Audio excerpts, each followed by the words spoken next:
Robert Louis Stevenson, L'île au trésor, chapitre 5, la fin de l'aveugle, deuxième partie. Cette bagarre nous sauva. En effet, pendant qu'elle faisait encore rage, un autre bruit vint du haut de la colline du côté du hameau, le bruit des sabots de plusieurs chevaux lancés au galop. Presque au même instant, l'éclair d'un coup de pistolet jaillit d'une haie, suivi d'une forte détonation. De toute évidence, c'était le dernier signal d'alarme.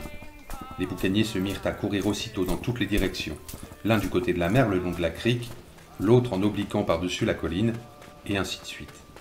Au bout de 30 secondes, il ne resta plus personne que Pou. J'ignore si ses camarades l'abandonnèrent sous le simple effet de la terreur, ou bien pour se venger de ses insultes et de ses coups. Toujours est-il qu'il demeura sur la route, allant et venant à tâtons, frappant le sol de son bâton avec frénésie et appelant les fuyards. Il finit par se tromper de chemin et passa en courant près de moi, dans la direction du hameau, tout en criant « Johnny, chien noir, Dick !» J'ai oublié les autres noms. « Vous ne lâcherez pas le vieux Pou, mes amis. Non, vous ne ferez pas ça au vieux Pou. » Juste à ce moment, le galop des chevaux se fit entendre au sommet de la côte. 4 ou 5 cavaliers apparurent au clair de lune et dévalèrent la pente à fond de train. Pou comprit alors son erreur, poussa un grand cri, fit demi-tour, puis courut droit vers le fossé dans lequel il roula. Mais il se releva aussitôt, et complètement désorienté, se jeta contre le cheval qui arrivait le premier. Le cavalier essaya vainement de l'éviter. L'aveugle tomba en poussant un hurlement qui retentit dans la nuit. Les 4 sabots l'écrasèrent au passage. Il roula sur le flanc, puis s'affaissa doucement, le visage contre terre, et ne bougea plus. Je me levai d'un bond, en hélant les cavaliers. De toute façon, horrifiés par l'accident, ils étaient en train d'arrêter leur monture et je pus bientôt les identifier. L'un d'entre eux, un peu en arrière, était le garçon que les gens du hameau avaient envoyé au docteur Livesey. Les autres étaient des agents de la douane qu'il avait rencontrés en route et avec lesquels il avait eu l'intelligence de rebrousser chemin aussitôt. L'inspecteur Dance, ayant été prévenu de la présence du lougre dans le trou de kit, était venu faire une tournée dans ces parages, circonstance heureuse grâce à laquelle ma mère et moi avions échappé au trépas. Pou, lui, était mort, et bien mort. Quant à ma mère, nous la transportâmes au hameau.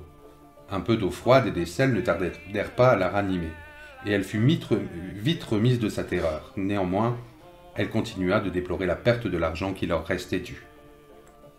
Cependant, l'inspecteur filait aussi vite qu'il pouvait vers le trou de kit. Mais comme ces hommes durent mettre pied à terre et descendre le vallon à tâtons, conduisant et parfois soutenant leurs chevaux, dans la crainte continuelle d'une embuscade, il ne fut guère surpris quand il arriva sur la grève de constater que le lougre avait déjà appareillé, bien qu'il ne fût pas encore très loin. Il héla l'embarcation. Une voix lui cria de ne pas rester au clair de lune s'il ne voulait pas recevoir du plomb. En même temps, une balle passa en sifflant près de son bras. Peu après, le lougre doubla la pointe et disparut. M. Dance resta sur place comme un poisson hors de l'eau, pour employer ses propres termes. Il dut se contenter de dépêcher un homme pour prévenir le cotre de la douane. D'ailleurs, cela ne servira strictement à rien, déclara-t-il. Ils ont décampé, l'affaire est terminée. Toutefois, je suis très heureux d'avoir marché sur les corps de Maître Pou, ajouta-t-il, car je venais de lui faire le récit de mon aventure. Je regagnai l'amiral Benbow en sa compagnie.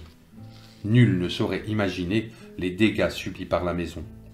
Les bandits avaient même renversé l'horloge au cours de leurs furieuses recherches, et bien qu'ils n'eussent rien emporté, à l'exception de la bourse du capitaine et de l'argent du comptoir, je vis tout de suite que nous étions ruinés. M. Dance ne comprenait rien à cette scène.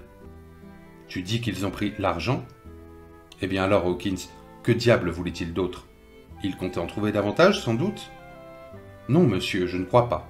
En fait, ce qu'ils cherchaient, je pense l'avoir dans la poche de ma veste, et pour vous dire la vérité, j'aimerais bien le mettre en sécurité. Bien sûr, mon garçon, tu as raison. Je vais le prendre si tu veux. J'avais pensé que peut-être le docteur Livesey, comment sais-je. Très juste, dit-il en m'interrompant avec bonne humeur. Parfaitement juste. C'est un homme distingué et un magistrat. D'ailleurs, maintenant que j'y pense, je ferais aussi bien d'aller présenter mon rapport à lui-même ou au châtelain. Après tout, Maître Pou est mort. Non pas que je le regrette, mais enfin il est mort, et les gens ne manqueront pas, s'ils le peuvent, de rendre responsable un des officiers des douanes de Sa Majesté.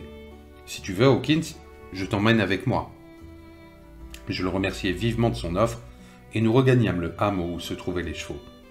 Le temps d'annoncer mon projet à ma mère, toute la troupe était déjà en selle. « Dogger, dit Mr. Dance à l'un de ses hommes, vous avez un bon cheval, prenez ce garçon en croupe. » Dès que je fus installé, cramponné des 2 mains à la ceinture de Dogger, l'inspecteur donna le signal du départ et la petite troupe partit au grand galop vers la demeure du docteur Livesey.